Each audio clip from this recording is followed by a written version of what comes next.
السلام عليكم ورحمة الله وبركاته، يا مساء الجمال على كل حبايبنا في كل مكان.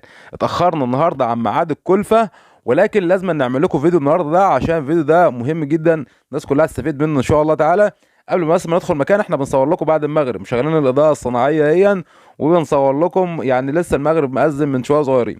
بس على اخواتنا طبعا متابعين القناة، طبعا اخواتنا وحبايبنا الموجودين معانا على القناة، كتبنا 20 اسم النهاردة جداد ان شاء الله هنكتبهم بكره وهتشوفوهم في الفيديو بتاع بكره ان شاء الله تعالى. ديت حبايبنا طبعا المتابعين بتوع القناه. طبعا الحمام بعد المغرب وطلع على السطح، هو يا جماعه خير لان الحمام جعان. ولكن تعالوا اوريكم بس حاجه سريعا كده.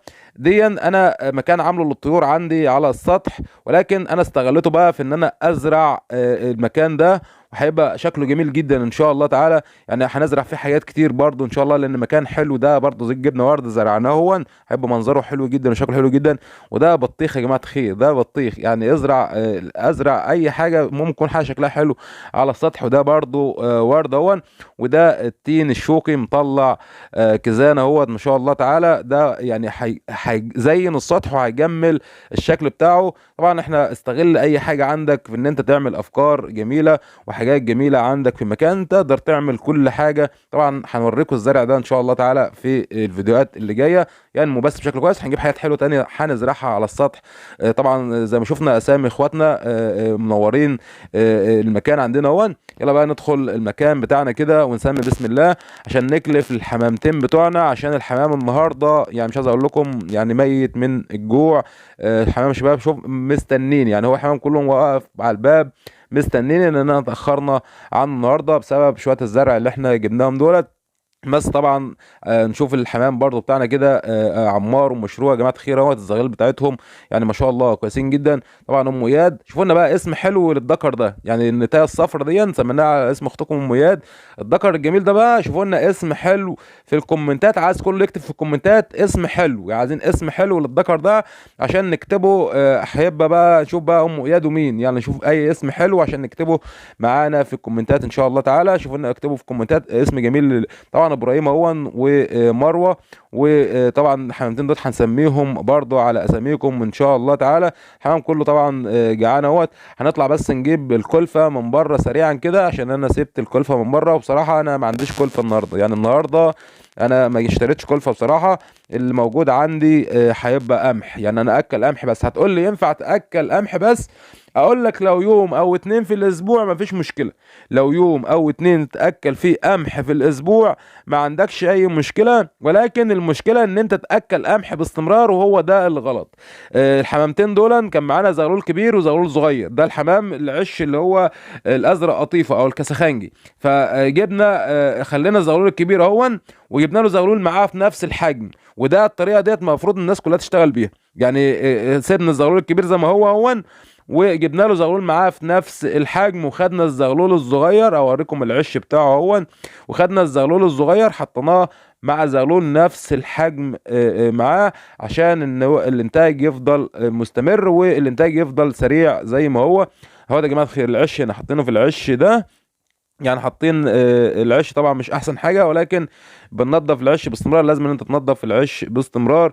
ده الزغلول يا شباب اهوت اللي احنا بنقول عليه الكسخانجي، ولكن ده مش هيبقى كسخانجي، ده هيبقى اصفر ورق، بيبقى يرجع لدم الجدود، اصفر ورق في دم الجدود. ولكن لو تلاحظوا ان الزغلولين مع بعض هم واكلين كويس الحمد لله تعالى، ولكن لو تلاحظوا ان الزغلولين يعني نفس الشكل، يعني نفس الحجم، تقريبا نفس الحجم. وده طبعا طريقه كويسه ان انت تشتغل بيها مع الزغاليل اللي عندك. لو عندك زغلول كبير وزغلول صغير، خد الكبير حطه مع الكبير، وخد الصغير حطه مع الصغير. هنا برضو الزغاليل ما شاء الله تعالى نطمن عليهم على بسرعه كده، نبص على الزغاليل بسرعه. لازم تعمل كده يوميا، تطمن على الزغاليل وتطمن على الحصى. لو في زغلول عايز يخرج ان انت تساعده، لازم انت تشتغل بالطريقه ديت. الكركايه ديت الكركنديه ديت ما شاء الله عليها حمامه جميله جدا منتجه وانتاجها سريع. نطمن برضو على كريزلي. ده الحمام الكريزلي يا جماعه الخير، ده الحمام الكريزلي ما شاء الله. شايفين الشكل نفس الاب، يعني هيبقى نفس الاب. بوريكم الاب برضو بسرعه اهوت. الاب اهوت الابيض اللي هو المنقط باسمر ده، ده هيبقى ان شاء الله لما يكبر هيبقى نفس الشكل بتاعه. فده ان بيدل على، انا ملاحظ فيه ذباب ريش يا شباب، انا ملاحظ فيه ذباب ريش، مع ان قاومته كتير، ولكن ان شاء الله هنبدا ان احنا نعالجه برده تاني اوكسوموسرين او افريزين ان انت تعالج بيه ذباب الريش. ممكن ملح وخل ان انت تعمل عمليه استحمام للحمام. المهم اهم حاجه عندك ان انت ما يكونش عندك ذباب ريش، لان ده بيمص دم الزغاليل، ده بيمص دم الزغاليل. نقلب برده الحمام بس بسرعه كده برده مع بعض، لان طبعا قلت لكم الحمام جعان جدا، وانا مش هاكله القمح النهارده لان والله ما عنديش غير قمح، يعني الكلفه والله خلصت مني وما عنديش غير قمح. انا بعمل الكلفه بتاعتي يدوي، بعمل الكلفه يدوي، بشتري ذره عويجه، بشتري ذره صفراء، بشتري مثلا فول، بشتري عدس، بشتري قرطم، الحاجات دي كلها اي حبوب وفر منها 3 4 انواع، اي حبوب وفر منها 3 4 انواع وحطها للحمام عندك. الحمام هيتغذى عليها، هتكون صحته كويسه جدا. ولكن الغلط ان انت تحط له حبايه واحده على طول، على طول ده غلط. انما لو هتاكل حبايه واحده يوم او 2 في الاسبوع ما عندكش اي مشكله.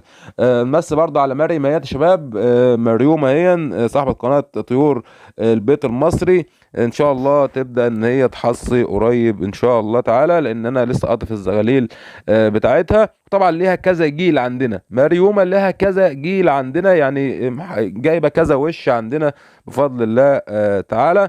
طبعا الكسخانجه يا شباب ده حمامه حنينه جدا جدا، يعني حمامه حنينه فوق الوصف. الناس اللي هي عايزه تربي حمام كسخانجي، وسعره ما هوش غالي، يعني سعر كسخانجي ما هوش غالي. نطمن برضو على الحمام اللي هو موجود عندنا البلدي. حمام البلدي الجزء النهارده ب 150 جنيه، الجزء البلدي النهارده ب 150 جنيه. يعني رب حمام بلدي، الحمام البلدي منتج حمام بلدي كويس لو انت عايز تعمل مشروع، او لو انت عاوز ان انت تاكل، فالحمام البلدي حلو جدا. وكمان مشروع ينفع دلوقتي في الوقت ده ان انت تزود منه الدخل من المنزل. الناس اللي بتقول الحمام البلدي ما عادش بيكسب، لا بالعكس، الحمام البلدي في الوقت ده بيكسب. ان شاء الله هعمل لكم فيديو عن الحمام البلدي بالتفصيل، بياكل قد ايه وبينتج قد ايه وبيجيب كام عش في السنه، وان هو اداره الانتاج بتاعته سريعه ولا بطيئه، وهقول لك في انواع من الحمام البلدي تربيها.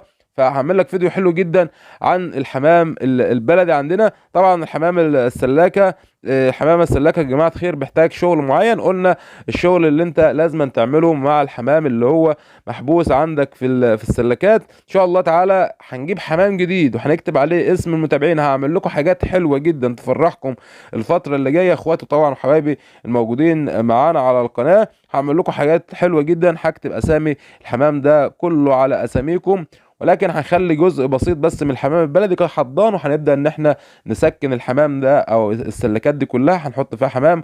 وطبعا هنعمل لكم حاجات حلوه جدا على القناه ان شاء الله تعالى الفتره اللي جايه. لو مش في القناه يا شباب بقى انزل اشترك ان شاء الله تعالى، اوعدكم فضاء قويه جدا المراحل القادمه.